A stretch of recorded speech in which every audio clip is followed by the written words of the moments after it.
Simon, welcome along. It is an absolute honour and a privilege to have you on the show today. Thank you for joining us. Good to see you again, Chantal. So, Simon, let's talk a little bit more about that leadership side of things, because we caught up briefly just before today's interview, and you were telling me about the coaching culture that you have within the business, and specifically you mentioned this certified master performance coach kind of training that you take your leaders through. Can you tell us a little bit more about that? Sure. It's probably 10 years ago now, where in one of our internal surveys, where we seek to see where we sit from an employee value proposition score, if you like. It's a third party survey where you might be benched against other small businesses, medium businesses, or even multinationals. And during that time, 10 or so years ago, one of the consistent pieces of feedback that came out was to say that this organization could do less telling and more listening. And that was driven, I think, through the drive to perform, to be market leader, to open more clubs than anyone else, to be more successful than anyone else, and to go harder and faster. And sometimes in that drive, experience and past experience can mean that people will tell, do it like this, do it like this, do it like this. And of course, when you have a situation like that, people will sit and wait to be told what next, and not necessarily think for themselves and act for themselves. So this was a really important flag, if you like, to say, okay, this organization can do less telling and more listening. So that led us on a journey of investigating what we could do about it, and then asking ourselves, what does it mean to be a better listening organization? And one of the first steps that we took, I'd read a book, and I'm going to forget the title of it. I think it's called Coaching for the Asian Mindset. And whether it's an Asian mindset or a different mindset is actually irrelevant, because the principles of coaching are true anywhere. But I got in touch with the author and managed to have a discussion about coming in and training our team. So myself and I think about 14 of us on the executive team went through a 60-hour course with this gentleman. I give him a plug because he's great. His name is YK Leon. And a man of his craft, an exemplary gentleman when it comes to the art of coaching, actually. So over a period of time, we went through a 60-hour course and became certified master performance coaches.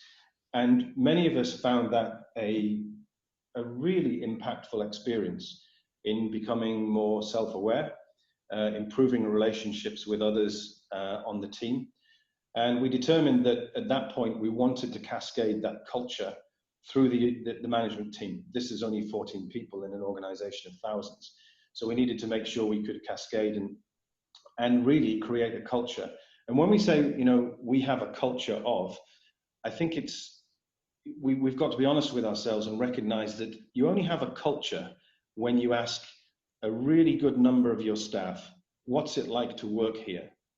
And if the threads of consistent feedback say that it's like this, that's what your culture is.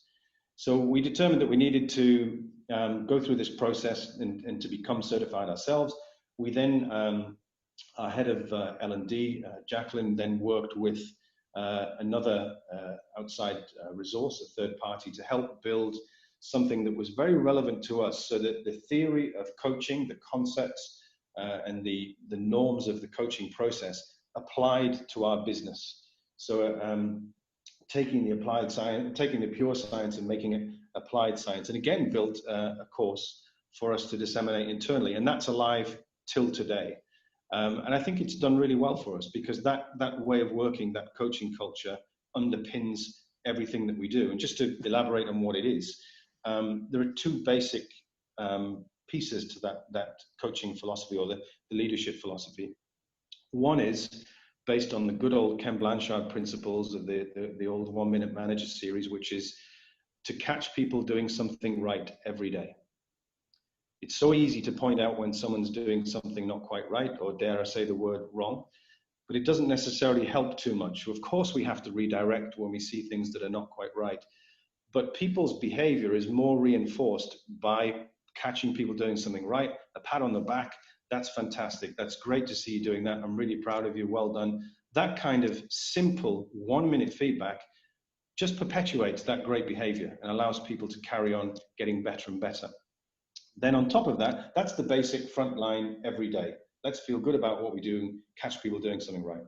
On top of that is the coaching culture itself, which is about, first of all, understanding and being trained as a coach, but being able to ask powerful questions so that anyone on the receiving end of the coaching conversation is able to think and reflect and propose solutions. Every manager would like their team members to come to them and say, I've got this problem and here's the answer. This is what I'm going to do. What do you think? And that is more likely to happen if people are conditioned to anticipate that the coach will say, what do you think? So rather than telling that chance to step back and pause, to ask questions that cause reflection and scaling questions, on a scale of 1 to 10, how confident do you feel that this is the right path? Well, 7. Okay, what would it take to make it an 8? That person has an answer to that question. So it's that kind of thing that we found has worked really, really well for us, and we're really passionate about keeping it alive. So that's the performance management culture for us. Thank you so much for explaining that in that level of detail. And you did mention a few books in there, of which I am going to put the link in the show notes. Certainly, if people haven't read The 1 Minute Manager by Ken Blanchard, then that needs to go at the top of the list. And I did a quick Google while you were talking, and I managed to find. Now, I don't know if this is the book, because you couldn't remember the name of the book, right? I found How to Develop a Talent for Training. Was that it? That may be a different one. That's another one of his. I think it's something about coaching for the Asian mindset. Something along those lines. Did mention that. There you go. Well, I will do a little bit more searching between now and when we release the video. I'll make sure that I have that link ready and set to go.